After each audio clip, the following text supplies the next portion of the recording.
Alright, so welcome to the in-depth review of the first episode of Paramedic Zach. Here we'll take a look at the first 10 flashcards we reviewed in part 1, and we'll go over each question with a bit more detail and some explanation. And without further ado, here we go. So in order to treat beta blocker overdose, you're going to give intravenous glucagon at a dose of 2 milligrams. So what is glucagon? Glucagon is a naturally occurring hormone secreted by the pancreas. It has both inotropic and chronotropic effects on the heart. So what exactly does that mean? Well, inotropy is the force with which the heart squeezes. That is, with each heartbeat, how hard does the heart actually squeeze? Chronotropy is how fast does a heart beat. So when a molecule has both inotropic and chronotropic effects, it's going to cause the heart to beat harder and faster. Now, what do beta blockers do? Well, beta blockers are going to do the exact opposite of glucagon. It's going to relax the heart and decrease the squeeze. It's also going to lower your heart rate. See, beta blockers do what their name implies. It inhibits the beta receptors in your body from being stimulated. The beta receptors are responsible for inotropy, the heart squeeze, chronotropy, the heart rate, and also dromotropy, which means the flow of electricity through the heart. Let's take the beta blocker metoprolol, for example. What metoprolol is going to do is move into and fit snugly inside the beta receptors in the body. This is going to prevent any beta stimuli from activating that receptor. But here's where glucagon comes into play. Glucagon is a beta stimulator. Additionally, glucagon is a competitive beta stimulator, which means when metoprolol is sitting in a beta receptor, glucagon has the ability to bump it out, thus reversing the effects of the beta blockers. We're going to increase heart rate and increase the squeeze of the heart. This is going to reverse some of the telltale signs of beta blocker overdose, such as bradycardia and hypotension. Alright, let's move on to question 2. Question 2 was concerning a left bundle branch block. It's going to present with a dominant S wave in lead V1. So first, let's go over what a bundle branch block is. A bundle branch block disrupts the electrical flow through the cardiac muscle. See, normally you'll have an electrical impulse that starts at the SA node, travels down to the AV node, and then spreads out through the bundle of His and the Purkinje fibers. Well, what happens during a bundle branch block is that part of the electrical signal is disrupted, either due to ischemia or cardiac tissue death, and needs to take an alternate route. That alternate route being longer than the original path of energy. This delay in current causes notable changes in your ECG, particularly in the QRS complex.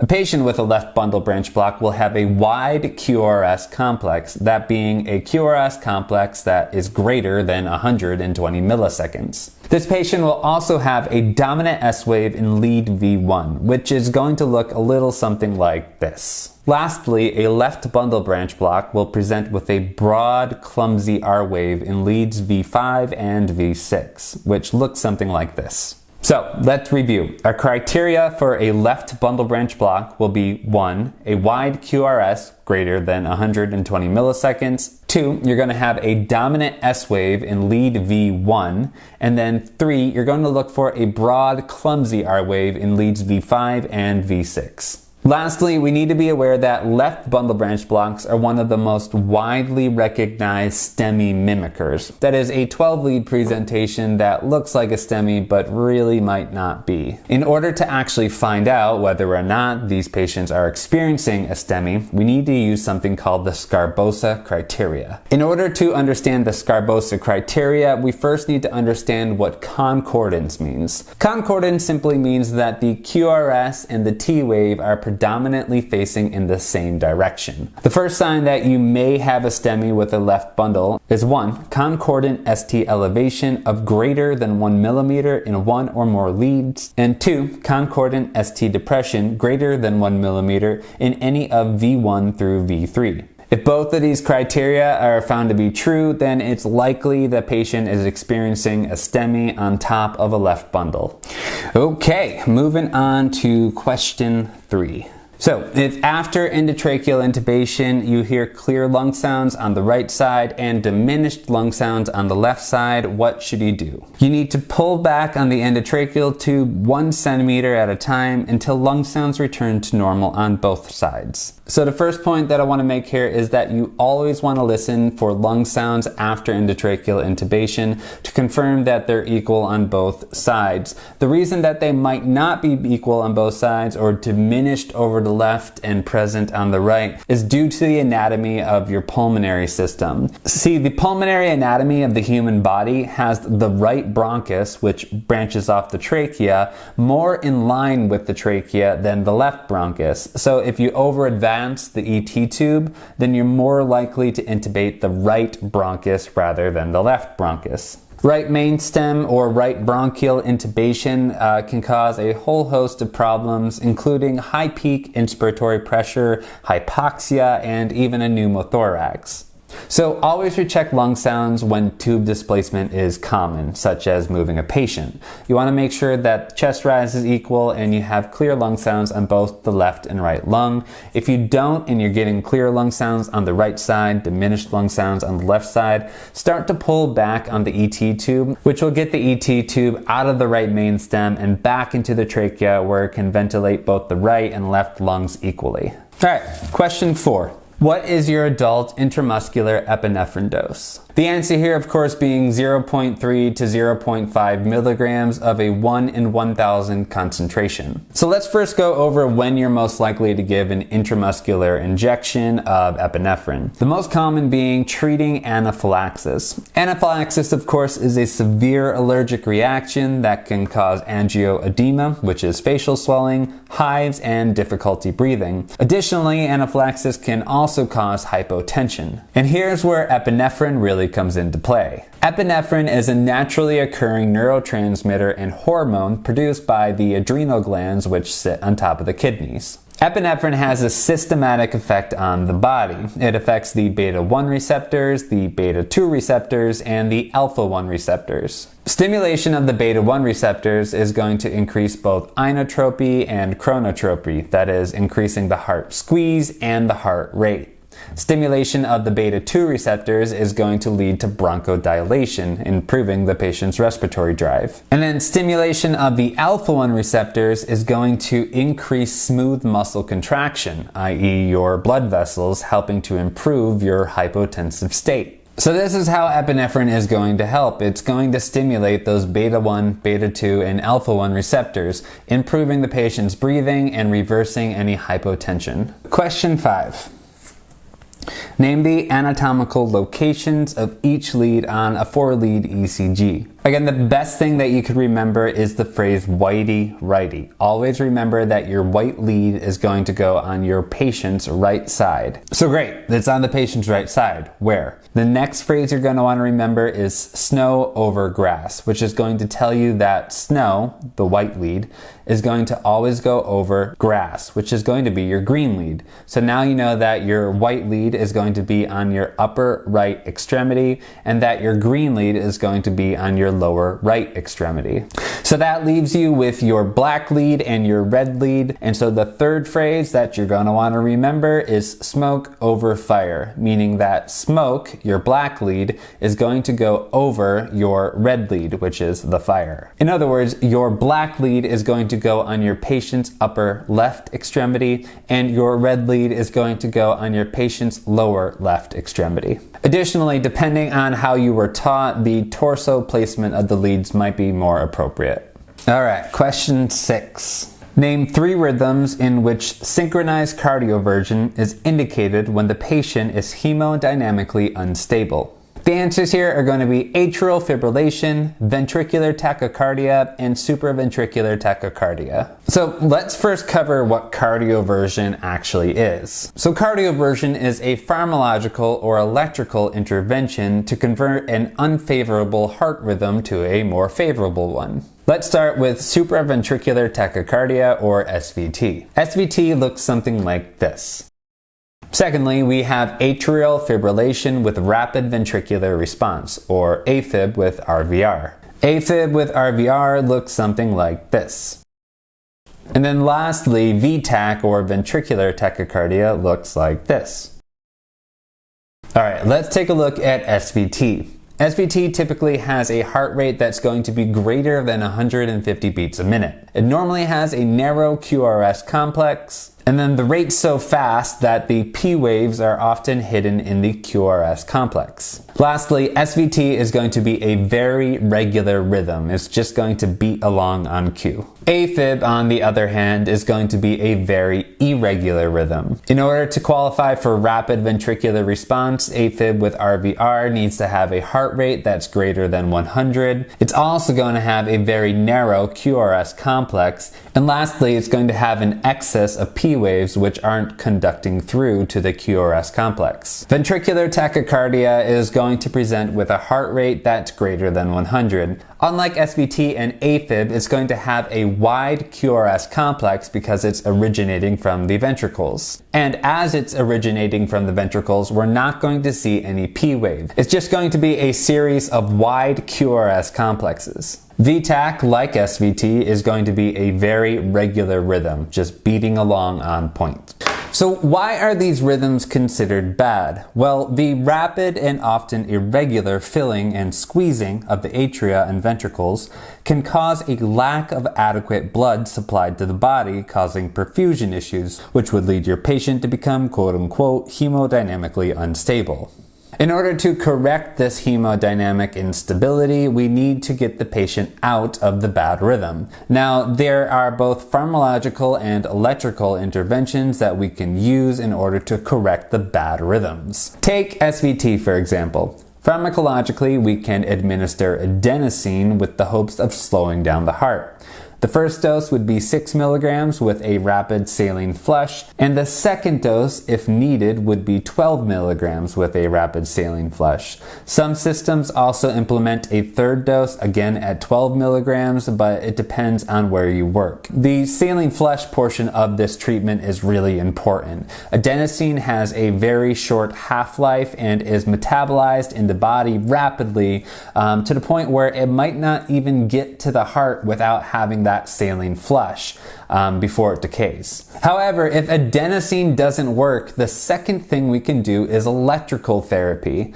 And it's not going to be very therapeutic mentally, but the second thing we can do is electrical therapy, and that's going to be our cardioversion, our synchronized cardioversion. And in order to perform a synchronized cardioversion on an SVT patient, we're going to sync the monitor to the QRS complex. This process can be different from monitor to monitor, so you're going to want to get to know your equipment well. After synchronizing, you're going to shock beginning at 50 joules, working your way up to 100. Now, with atrial fibrillation with rapid ventricular response, the medication that we're going to give is diltiazem. Diltiazem is administered at a dose of 0.25 milligrams per kilogram, and if that doesn't work, you can give a second dose at 0.35 milligrams per kilogram. You're going to want to wait a period of 10 to 15 minutes between these two doses so that you can see if your diltiazem is having the desired effect. However, be aware that in some systems, if you have a patient that already takes beta blockers, instead of giving them diltiazem, which is a calcium channel blocker, you're going to give them another beta blocker, which is metoprolol, at a dose of 5 milligrams IV. This dose can be repeated up to 3 times with a max dose of 15 milligrams. But if this doesn't work, again, you are going to use electricity. You're going to synchronize and cardiovert your patient starting at 120 joules, working your way up incrementally to 200 joules. And lastly, with ventricular tachycardia, your medication of choice is going to be amiodarone. The amiodarone is going to be given at a dose of 150 milligrams over the period of 10 minutes. This is typically done by injecting the medication into a 100 or 250 ml normal saline bag and delivering it via a drip set. Electrical therapy for ventricular tachycardia is going to consist of a synchronized cardioversion at 100 joules. And remember always to sync your rhythm so that you're not shocking at the wrong time. And remember to press and hold your shock button. Some monitors need you to have the shock button held in order to deliver the shock at the proper time. All right, so question 7. What are the 4 things that you're going to do to treat CHF in the proper order? Again, the first thing you're going to do is administer your non-rebreather with high flow oxygen. The second thing you're going to do is give nitroglycerin at a dose of 0.4 milligrams sublingually. Third thing you're going to do is administer your CPAP. And the fourth thing you're going to do, again, depends heavily on the system that you work in. It's either going to be giving nebulized albuterol or giving Lasix or neither. So first, let's start off by defining what CHF is. Well, CHF is congestive heart failure. It's a type of heart failure which causes congestion within the circulatory system and in the lungs. So keep in mind that the right side of your heart pumps deoxygenated blood to your lungs so that that can become oxygenated and circle back to the left side of your heart where it's pumped out to the rest of your body. The path of blood is simply heart to lungs to heart to body to heart, and this is a continuous loop so that your body can be systematically perfused. However, if the heart is weakened or injured, then the heart only pumps out a percentage of the blood it receives, and it backs up into the lungs and into the circulatory system. The body then retains fluid, and the result is pulmonary edema and hypertension and peripheral edema. The pulmonary edema stresses the lungs and causes breathing problems, where the hypertension and peripheral edema stresses the heart and can cause chest pain. So remember the hint: device, med, device, med. The first thing you're going to do is administer a device. In this case, it's going to be a non-rebreather mask with high flow oxygen. The excess fluid in the lungs from the heart failure causes gas exchange to be poor, so any amount of additional oxygen that we can give that patient is going to be beneficial. The second thing you're going to do is give a medication. This medication being nitroglycerin at a dose of 0.4 milligrams sublingually. Some systems implement a double dose right off the bat for CHF patients, so make sure you know the system that you're working in. But nitroglycerin will dilate the blood vessels and help decrease the patient's blood pressure. The second device that we're going to use, or the third thing that we're going to do, is administer our CPAP, which stands for continuous positive airway pressure.